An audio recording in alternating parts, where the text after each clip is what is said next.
السلام علیکم ورحمۃ اللہ وبرکاتہ۔ بسم اللہ الرحمن الرحیم،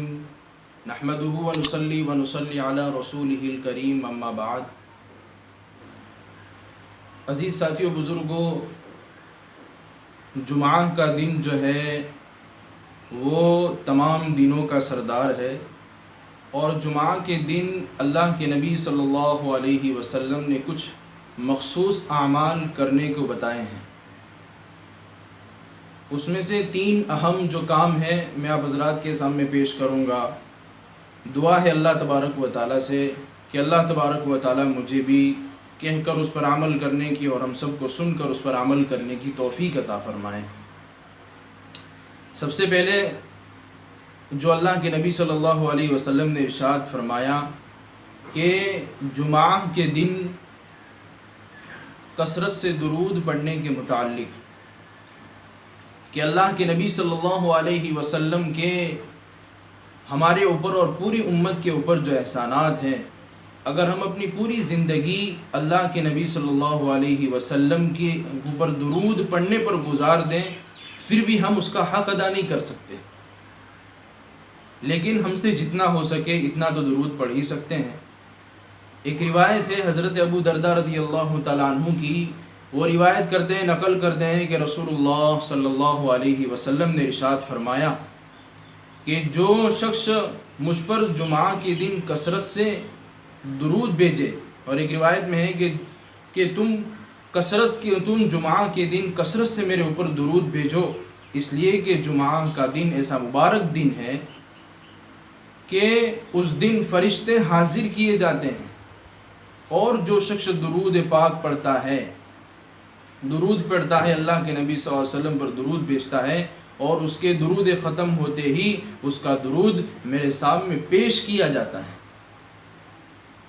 حضرت ابو درداء رضی اللہ تعالیٰ عنہ نے اس وقت سوال کیا کہ یا رسول اللہ صلی اللہ علیہ وسلم، کیا مرنے کے بعد بھی؟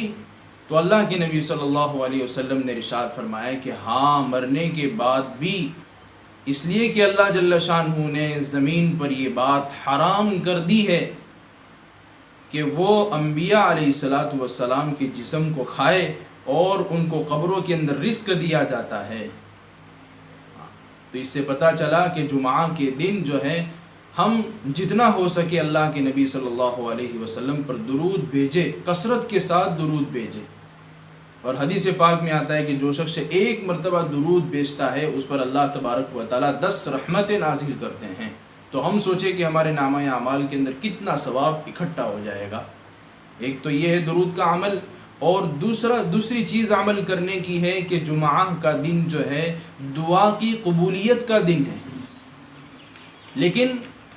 اللہ تبارک و تعالیٰ نے اس دعا کی قبولیت کو جو ہے چھپا دیا ہے۔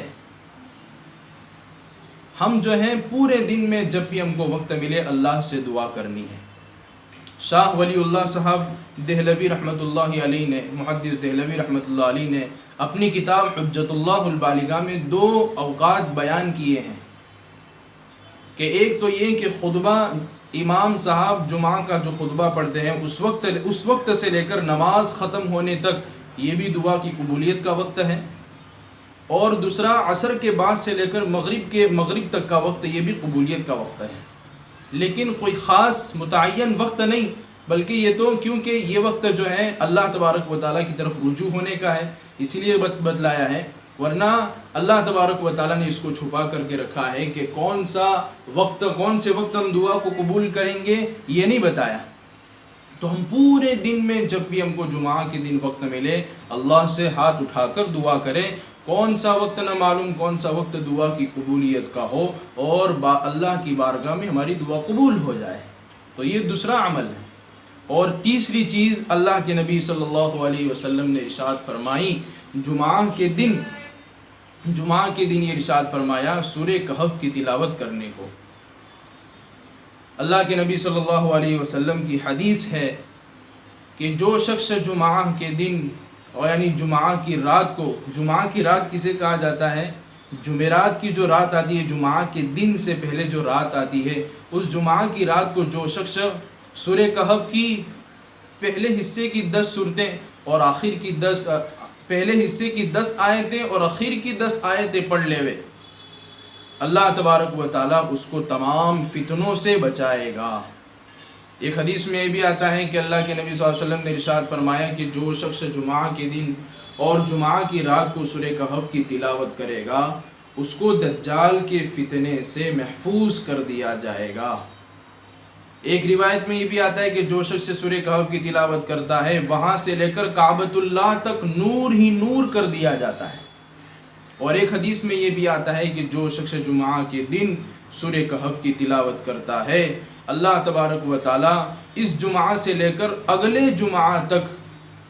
جمعہ سے لے کر اس جمعہ تک جتنے بھی درمیان میں گناہ ہوئے ہیں اللہ تبارک و تعالیٰ ان تمام گناہوں کو معاف کر دیتے ہیں۔ تو اگر یہ 3 عمل ہم کرتے ہیں، سب سے پہلے اللہ کے نبی صلی اللہ علیہ وسلم پر درود بھیجنا ہے، کثرت سے درود بھیجنا ہے، اور دوسری چیز اللہ کی بارگاہ میں ہاتھ اٹھا کر دعا کرنی ہے کہ کون سا وقت قبولیت کا ہو اور میری دعا قبول ہو جائے، اور تیسری چیز سورہ کہف کی تلاوت ہے جس سے فتنوں کی حفاظت ہو جائے گی۔ اور ہم آج دیکھ رہے ہیں کہ